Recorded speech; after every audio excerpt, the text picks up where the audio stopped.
사랑하는 성도 여러분께 참 평화이신 우리 주 예수 그리스도의 평안이 여러분과 함께 하시기를 축원합니다. 우리 성경에는 양이라는 단어가 500번 넘게 등장을 해요. 당시 이스라엘 백성들에게 이 양은 상당히 삶과 밀접한 관계를 갖고 있는 가축이었습니다. 단순하지 않았습니다. 고기를 내어줍니다. 젖을 짜주었고요. 털을 내어주기도 합니다. 생계의 수단으로 그리고 재산 가치가 있었던 것이기도 합니다. 무엇보다 이 이스라엘 백성들에게 양이 소중한 것은 하나님 앞에 희생 제사를 드리는 제물의 하나, 바로 이 양이었다는 겁니다. 옛날 그 광야 성막의 지붕도요, 이 가죽은 양 가죽이었습니다. 그래서 이 양은 이스라엘 백성들과 아주 밀접한 관계를 갖고 있는 것이죠. 독특한 특징이 있어요. 양은 스스로의 꼴을 찾아 다니지 못합니다. 양은 반드시 목자가 있어야 합니다. 이게 특징이에요.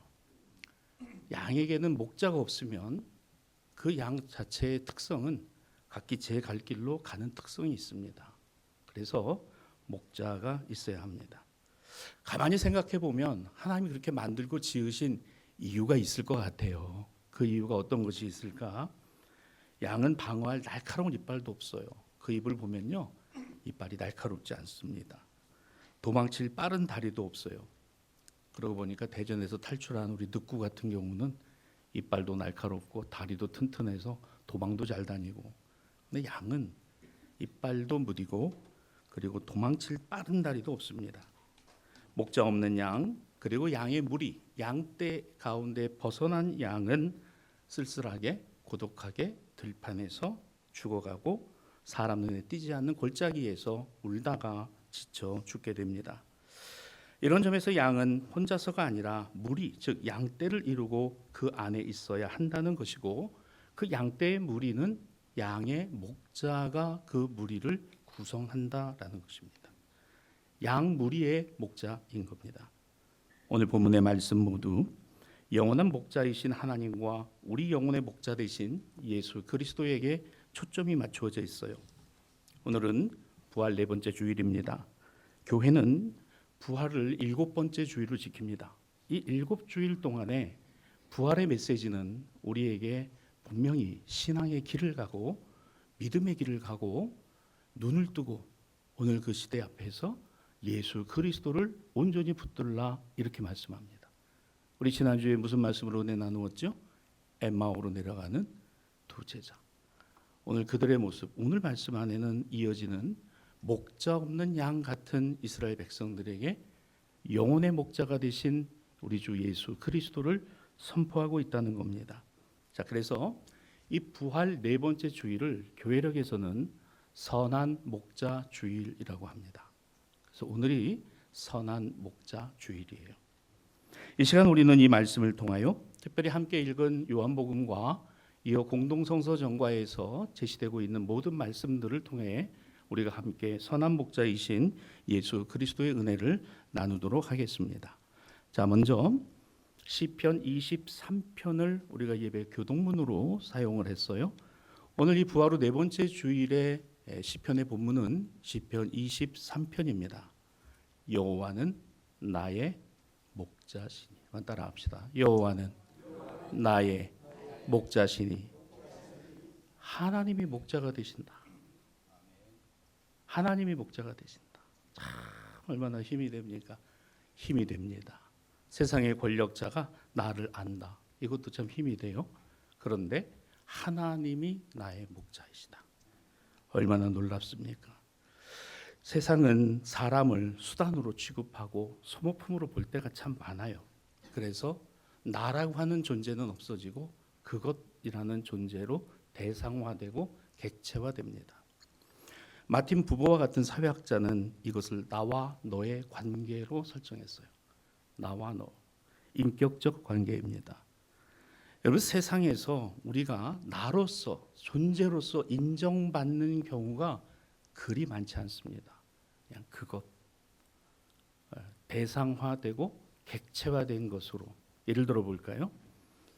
직장 생활을 한 우리 직장인들은요, 그 직장인으로서의 가치, 자신이 준비하고 잘할 수 있는 것을 구현해내는 것보다는 어떻게 하든지 실적을 올리고 어떻게 하든지 매상을 올리고 그것을 위해서 수단과 방법을 가리지 않도록 하는 것이 소위 자본주의가 갖고 있는 맹점이기도 합니다. 사람을 사람으로 보는 게 아니라 뭐로 봐요? 부속품으로 보는 거예요. 돈 버는 기계로 보는 겁니다. 뿐만 아닙니다. 마트에 가보면요, 백화점을 가보면요, 사시사철 그 매장의 디스플레이를 바꾸잖아요. 동선도 다 연구합니다. 여러분 마트 가서 그렇게 보면 참 재밌어요. 다 이렇게 해서 물건을 보면 이거를 보고 저거 샀는데 그 옆에 또 뭐가 있네. 그거를 보니까 그것도 사고 싶고. 그리고 나오면서 계산을 하려고 계산대까지 나오면 또 계산대 옆에 사탕, 껌, 음료수 이런 거 다 갖다 놓고 아이들 좋아하는 거. 아이들 데려온 애들이 그거 꼭 하나씩 집어요.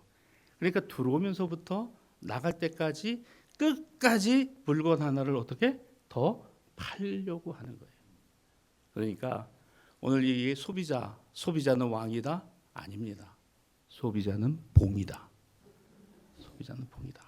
어떻게 하든지 지갑을 털고 나가게 만드는. 들어와서부터 나갈 때까지 지갑 털고 나가게 만드는. 그게 우리가 객체화되는. 그뿐만이 아닙니다. 선거 때만 되면 온갖 데 찾아다니면서 사람들 손을 잡고 눈 맞추고 안 먹던 국밥 먹고 안 가던 시장 가면서 한 표 이상으로 보지 않는 정치인들. 그저가 눈 맞춰가지고 한 표라도 더 구걸하고 얻으려고. 우리 인격적 존재가 아니에요. 그들에게는 한 표인 겁니다. 그냥 한 표. 그리고 나서 당선되면 언제 받냐는 식으로 외면하고 쓸모가 없어지면 버려지고 관심조차 두지 않고 물건 취급하는 거잖아요. 이게 객체화고 이게 대상화입니다. 인격화가 아니에요. 자, 그러나 하나님은 나를 너 인격적 존재로서의 너 그것이 아니에요. 너라고 부르셨다는 다 빼고 이런 조건 저런 조건 이런 집이 저런 집이 많고 적음 똑똑하고 무식하고 이런 거 다 떠나서 그냥 있는 그대로 너. 이사야 43장 1절입니다. 오늘 그 말씀을 보면요. 야곱아 너를 창조하신 여호와께서 지금 말씀하신다. 이스라엘아 너를 지으신 이가 말씀하신다. 너는 두려워하지 마라. 내가 너를 구속하여 내가 너를 지명하여 불렀나니 너는 내 것이라. 여기 너라는 단어 몇 번 나와요? 6번이 나와요. 하나님은 우리를 봉이라고 보지도 않으시고 한 표짜리로 보지도 않으시고 물건 팔아줄 대상으로 보지도 않으시고 하나님은 나를 너라고 부르신다. 있는 그대로. 여러분 세상에 이런 게 있어요. 어디 가도 다 그레이드가 있고 급이 있고 다 그런 세상입니다. 그래서 자리가 정해지고 그래서 음식이 정해지고 그런 세상에서 다 필요 없어. 너는 나의 자녀야. 나는 너의 하나님이야. 너라고 부르신다. 이사야 43장 1절 여러분 책상 위에다 딱 붙여놓고 아침마다 보시면 저게 나고 저분이 하나님이시구나. 너를 이처럼 소중하고 이처럼 관계 안에 우리를 가장 귀한 존재라고 지으시고 인정해 주신 것입니다.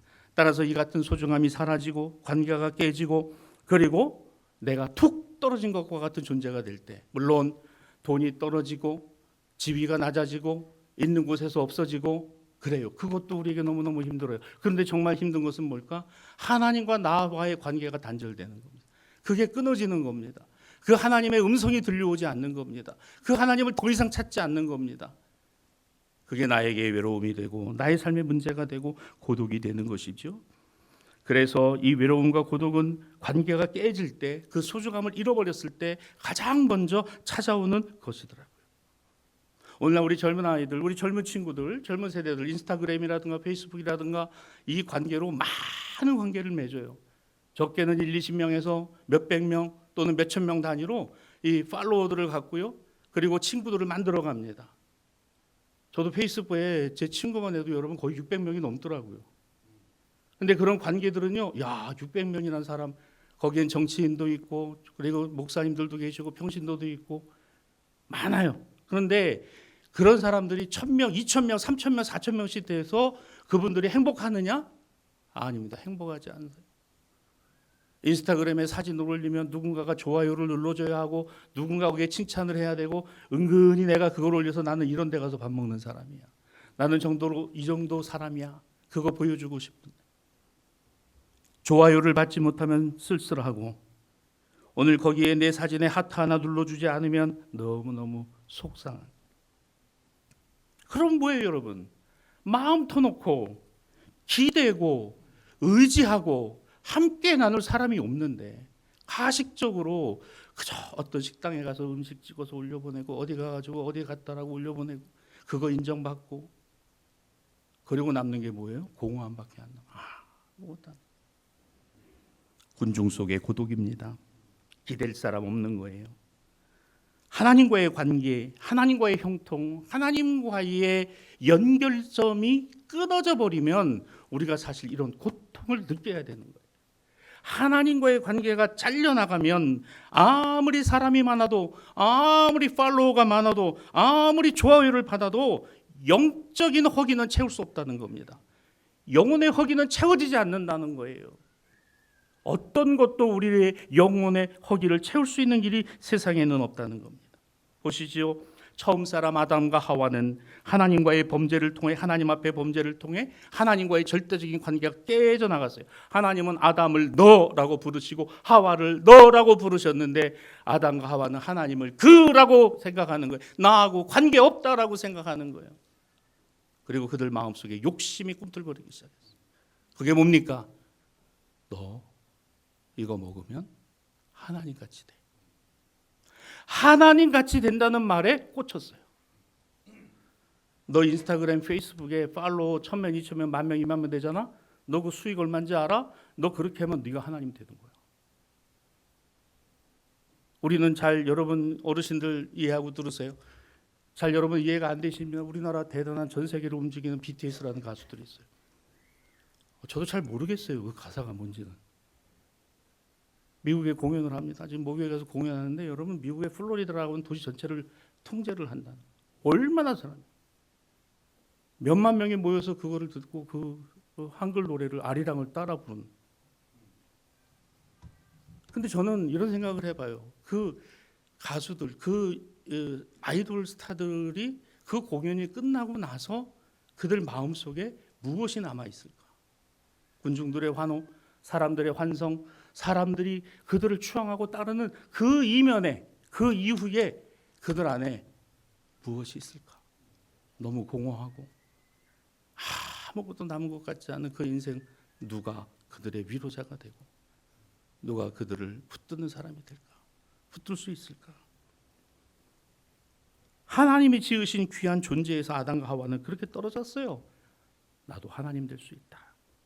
외롭습니다. 쓸쓸합니다. 의미를 상실했습니다. 오로지 수단과 목적에 따라서 살아가는 그저 가련한 인생에 불과한 거죠. 날마다 사망의 음침한 골짜기를 지나는 거예요. 날마다 사망의 음침한 골짜기를 지나는 우리의 인생. 우리 인생에서 겪고 있는 일들이 있잖아요. 지갑에 돈이 말라갑니다. 몸이 예전 같지 않습니다. 돕고 함께하고 나눌 사람이 보이지 않습니다. 사망의 음침한 골짜기를 지나는 것 같습니다. 그 어두운 골짜기에서 철저히 혼자라고 하는 고립감과 고독을 느낄 때가 훨씬 많다는 겁니다. 여기에 위대한 신앙의 회복, 하나님과의 관계의 회복, 그리고 기억하라, 여호와는 나의 목자시니 하나님은 너의 목자시다. 시편 23편 1절, 여호와는 나의 목자시니. 이걸 이렇게 바꿔보죠. 하나님은 나의 목자시다. 상대방에게, 우리 교인들에게, 여러분 옆분들에게 이렇게 축복합시다. 하나님은 여러분의 당신의 목자이십니다. 내가 사망의 음침한 골짜기로 다닐지라도 해를 두려워하지 않을 것은 주께서 나와 함께 하심이라. 주께서 나와 함께 하심이라. 말씀은 지식에서가 아니라 주님과의 관계에서 실제적으로 경험되는 거예요. 하나님이 나의 목자라는 사실은 우리의 지식을 넘어서는 영혼의 확신이 되어야 합니다.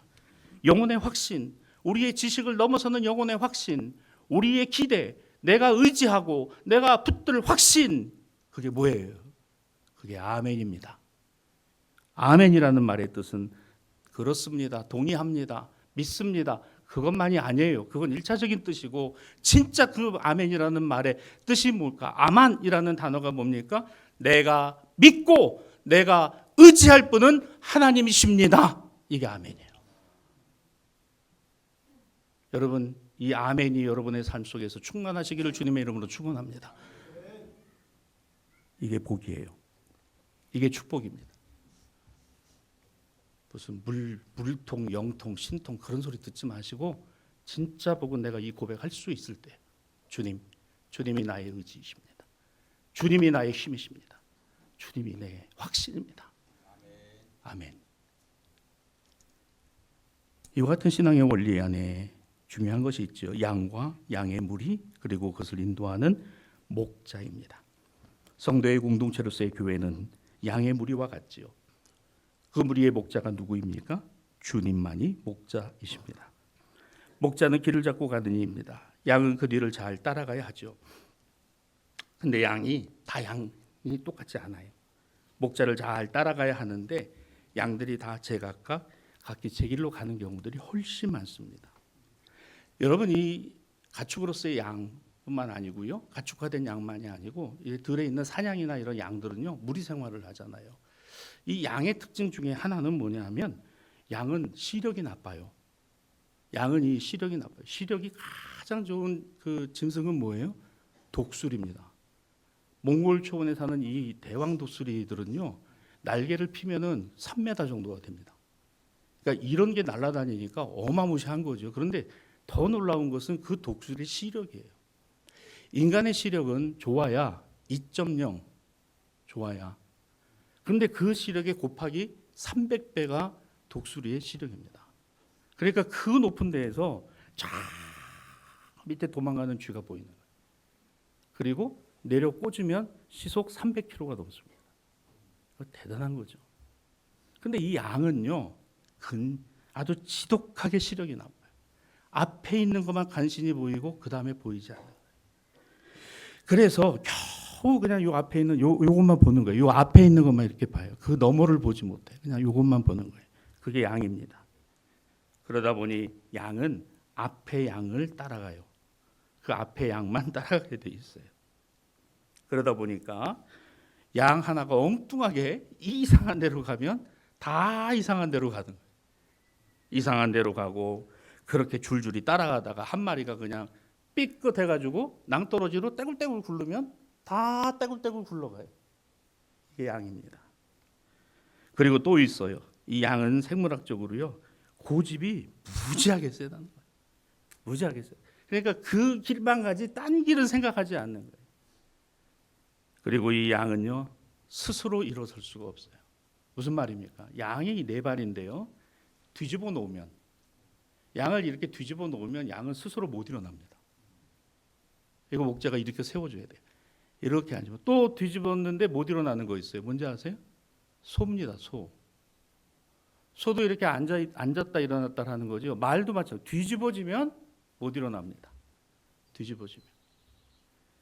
그러니 양을 그 양떼의 우리를 지키는 목자가 이 양을 이끌어가는 일은요 정말 쉽지 않은 겁니다.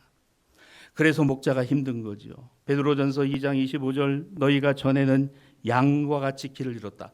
이게 그 말이에요. 이게 그냥 갖다 써놓은 게 아니라 그냥 그것만 보고 그것만 따라가다가 지 고집대로 가다가 자빠지고 넘어지고 쓰러지고 엎어지고 떼굴떼굴 굴러가고. 그러나 중요한 말씀이 이거죠. 따라합시다. 너희 영혼에 목자와 감독 대신 주님께로 돌아왔느니라. 제발 좀 그렇게만 보지 말고 너희 영혼의 목자와 감독 되신 그리스도에게 돌아왔느니라. 생각해 보라는 거예요. 생각해 보라. 양이 온순하고 착하고 그런 것만이 아니에요. 양은 이런 특성을 갖고 있습니다. 그래서 반드시 목자가 있어야 돼요. 그리고 그 목자를 따라가야지 양이 양을 따라가면 죽습니다. 목자를 따라가는 거예요. 우리나라 강원도 저 대관령은 해발고도가 높습니다. 그 대관령에 가보면 양떼 목장이 있어요. 그 양떼 목장이 있는데 그 양떼 목장에 가면 양들을 방목을 합니다. 근데 방목을 하는데 그 방목을 하는 곳에 목자가 어딨나 보니까 목자가 없어요. 그런데 목자 노릇을 하는 게 있더라고요. 뭐죠? 가보셨나 봐요. 개. 이 개들이요 가만히 앉아 있다가 하나가 엉뚱한 데로 가려면 쏜새같이 쫓아가가지고 왁 하면 또 양들이 이렇게 움직여. 그래서 이 개를 주인이 그 목동이 잘 훈련시키면 이 개가 그런 역할을 감당하네. 어느 세미나인가 갔더니 어느 목사님이 그러더라고요. 목사는 개다. 조금 듣기에 따라서는 근데 가만히 보니까 신앙적인 원리는 그런 것 같아. 그런 것 같아. 그래서 목사님들도 세파트 같은 목사님이 있고 치와와 같은 목사님, 마르티즈 같은 목사님도 있고, 진돗개 같은 목사님도 있고. 그런 것 같아요. 여러분 어느 교회 가서도 목사가 목자라 그러면 그건 이단입니다. 가짜요. 무슨 목사가 목자요? 주님이 목자시지. 그 목사는 뭘까? 저를 어떤 개로 지금 보고 계신 분들이 우리 목사님 어떤 개일까 이렇게 보고 계시는 거예요. 짖고 몰고 목자의 뜻에 맞추어서 양들이 좋은 풀 먹고 물 먹게 하죠. 근데 그 대관령 목장의 양들을 보면요 아주 깨끗하고 사진을 찍으면 너무너무 예쁘게 나오는데 그 가보면요 털도 그냥 더럽고 냄새나고 그냥 그래요. 근데 이렇게 볼 때는 좋은데 가까이 가보면 사랑하는 여러분, 사람은요 알면 알수록 참 냄새나고 참 볼품없어요. 참 그렇습니다. 그나마 주님이 그런 우리를 하나로 만들어 주시니 주님 때문에 하나 되고 주님의 은혜와 사랑 때문에 하나 되는 거지. 깨끗한 사람, 옳은 사람, 의로운 사람, 잘난 사람, 대단한 사람 아닙니다. 그걸로 되는 게 아니더라. 오늘 여기에 있는 이 말씀은 그래서 영혼의 목자와 감독 되시니 요한복음 10장 7절 오늘 본문입니다. 그러므로 예수께서 다시 이르시기를 내가 진실로 진실로 너에게 말하노니 내가 양의 문이다. 나는 양의 문이다. 이 문으로 누가 다녀야 돼요? 양이 다녀야 되는 거예요. 양의 문이 그리스도시라는 거예요. 그 문으로 들어가고 그 문으로 나오고 여러분 하루를 시작할 때 주님으로 시작하고 하루를 마무리할 때 주님으로 마무리하고 주님 오늘도 생명 주시고 호흡 주심을 감사합니다. 오늘도 은혜 안에 살아가게 하여 주옵소서. 주님 오늘 이 밤에 평안함을 주시고 오늘 주님 만나게 하시고 세이모도 내일도 힘있게 하루를 살아갈 수 있게 하여 주옵소서. 나는 양의 문이다. 이 문으로 꼴을 얻고 이 문으로 생명을 얻고 이 문으로 진리의 길을 걸어갑니다. 오늘 그러므로 양의 문이신 예수는 생명과 우리 은혜의 경계선입니다. 길을 잃고 헤매던 우리가 주님이라는 문 안에 들어옵니다. 문 안에 들어온 것은 길을 잃어버리고 내 멋대로 사는 삶이 아니라 오늘 그 문 안에서의 안식을 얻고 평안을 얻는다는 것입니다. 어떻게 들어옵니까? 어떻게 들어올 수 있습니까? 어떻게 들어와야 합니까? 오늘 요한복음 10장 앞에 3절과 4절을 보십시오. 여기에 이렇게 말씀합니다. 양은 목자의 음성을 듣는다 그랬습니다. 자기 양의 이름을 불러서 인도한다 그랬습니다. 양들은 그 음성이 주인의 음성인 것을 알고 따라간다 그랬습니다. 오늘 우리가 들어야 할 것은 하나님 말씀입니다. 우리가 바라봐야 하는 것은 주님이신 거예요. 우리가 위로를 받는 것도 주님을 통해서입니다. 우리가 힘을 얻는 것도 예수님 통해서인 거예요. 사람은 냄새 납니다. 양의 무리 안에 양 중에 깨끗한 양은 하나도 없어요. 다 더럽습니다. 다 고집 있습니다. 다 자기가 하고 싶은 대로 하고 싶어요. 그러나 그럴 땐 양의 무리가 안 되는 겁니다. 양떼가 안 되는 거예요. 목자를 따라 목자의 지팡이와 인도를 따라서 오늘 자신들을 푸른 초장으로 실만한 물가로 인도하시는 그 음성을 듣는 것은 아하 주님이시구나. 아하 나의 목자시구나. 내가 주님의 음성을 듣고 따라가야 되겠구나. 지난주일 우리는 엠마오로 내려가던 두 제자 글로바와 또 한 제자를 통하여 함께 은혜를 나누었어요. 그들은 예루살렘에서 예수님의 십자가에 못 박는 소리와 예수님을 향한 비난과 예수님을 향한 저주의 음성을 들었습니다. 너무 실망했습니다. 자신들이 생각했던 예수님의 모습이 아니었어요. 3년 동안 따라다닌 예수님 이렇게 죽을 수는 없는 겁니다. 너무 실망해서 그들은 엠마오로 내려갔어요.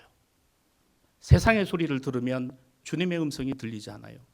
세상의 근심과 염려로만 살아가면 내 곁에 와 계신 주님이 안 보이는 겁니다. 말씀하셔도 안 듣는 겁니다. 저건 나에게 주는 말씀이 아니니까. 성도 여러분, 오늘을 살아가는 우리의 귀를 사로잡는 소리가 무엇일까요? 어떤 소리를 듣고 살아가십니까? 소리에 그만 눈이 가리워져 있진 않습니까? 양의 문 대신 예수님으로 목자 대신 하나님께로 나아가는 길이 보이지 않습니까? 우리를 하나님과의 관계에서 끌어내리고 벗어나도록 속삭이고 불신하도록 미혹하는 소리, 너는 끝났어, 희망 없어, 적당히 세상에서 그렇게 살아. 나만의 답을 가지고 눈을 가린 채로 신앙생활하고 있습니까? 여전히 양의 문이신 예수님 못 깨달고 못 보는 어리석음이 우리 가운데 있지는 않습니까? 듣고 싶은 소리만 듣고 내 귀에 달콤한 말에 가려서 참된 목자의 부름은 듣지 못하는 안타까움이 나에게는 있지 않을까? 사랑하는 성도 여러분, 오늘 이 시간 꼭 기억하고 싶은 말씀이 있습니다. 양의 문이라고 하신 예수님만이, 양의 문이라고 하신 예수님을 통하여만이 참 목자이신 하나님께로 나아갈 수 있고, 그 하나님이 목자 되심을 우리에게 구체적으로 보여주심이 예수 그리스도가 우리의 목자이시라는, 양의 문이시라는 목자를 통해서만, 양은 양의 문을 통해서만 다녀야 되는 거죠. 눈과 귀가 열려 목자를 보고 목자의 음성을 들은 양들이 모이면 양떼가 됩니다. 교회는 이렇게 모인 양의 무리요, 양떼와 같은 성도들의 공동체인 것이죠. 그래서 초대교회 예루살렘 교회는 이러한 모습을 지녔던 최초의 교회, 가장 우리에게 신앙적인 모범이 되는 교회입니다. 사도행전 2장 42절과 46절에 보면 초대교회였던 예루살렘 교회는요, 사도의 가르침을 받아 서로 교제하고 떡을 떼었습니다. 기도하기에 힘쓸 뿐만 아니라 날마다 마음을 같이 하여 성전에 모이기를 힘쓰고 집에서 떡을 뗐다 그랬어요. 그래서 중요한 단어, 마음을 같이 하여. 내 마음으로 네 마음 맞춰, 나에게로 맞춰, 그게 아니에요. 목자에게 맞추는 겁니다. 목자의 뜻에 맞추는 거예요. 하나님이 기뻐하실 일, 하나님의 영광을 받으실 일, 그리스도의 복음이 힘을 얻을 일, 그 복음이 전파되는 일, 그래서 우리가 선교하는 거예요. 전도하는 겁니다. 우리가 그래서 모여 기도하는 거예요. 우리가 함께 의견을 나누는 겁니다. 어떻게 하면 우리가 이 시대에, 이 어려운 시대에 주님의 복음을 온전히 전하고 증거하고 오늘 이 복음이 힘을 얻게 할까? 오늘 거기에 우리의 마음을 모아가고 생각을 모아가고 뜻을 합쳐가는 것이죠. 이것이 오늘을 살아가는 그리스도인의 모습이라는 것을 성경은 우리에게 가르쳐 줍니다. 그들이 모여 양떼가 됩니다. 양이 모여 양의 무리인 것입니다. 목자가 있어야 양떼, 양무리인 것이죠. 말씀을 정리합니다. 성도 여러분, 목자의 음성을 아는 양이 목자를 따라가고 양떼가 됩니다. 저는 우리 대사교회가 양떼라고 믿습니다. 우리 주님은 예수님입니다. 우리 교회 목자는 예수님이세요. 목사도, 우리 장로님들도, 우리 권사님들도, 성도들도 다 여기에 똑같습니다. 다르지 않아요. 그리고 우리 모두는 다, 우리 각자는요, 의롭지 않아요. 우리 각자는요, 다 깨끗하지 않습니다. 그런 우리를 모아서 하나의 무리로, 한 떼로 만드셨으니 대사 공동체인 거죠. 오늘 우리 교회 주님이 계시고 우리는 주님의 말씀을 붙들고 주님을 만납니다. 오늘 이 말씀이 저에게도 여러분들에게도 주시는 말씀이 되기를 주님의 이름으로 축복합니다. 여러분의 삶의 자리가 또한 이어가기 원합니다. 험한 골짜기 같아도, 정말 낭패와 실망이, 내 눈물이 그 앞을 가릴지라도 주의 지팡이와 막대기가 나를 안위하시나이다. 세상의 시끄러운 소리, 세상의 소음이, 그러나 나를 부르시는, 나에게 말씀하시는 주님의 음성을 가릴 수 없다는 것을, 내 양을, 내 음성을 듣기 때문에 아무리 시끄러운 소리라도, 아무리 세상 소음이 커도 내 양은 내 음성을 듣는다 그랬습니다. 우리는 주님의 양이요, 우리는 주님의 음성을 듣습니다. 나를 살리시고 나를 먹이시는, 오늘도 살아 역사하시는 그 전능하신 능력의 말씀이 오늘 저에게도 여러분들에게도 이어져 풍성한 생명의 열매와 또한 하나님의 은혜의 풍성함들이 여러분의 삶의 자리에서도 이루어지고 여러분 통해서도 이어져 갈 수 있게 되기를 우리 주님의 이름으로 축복합니다.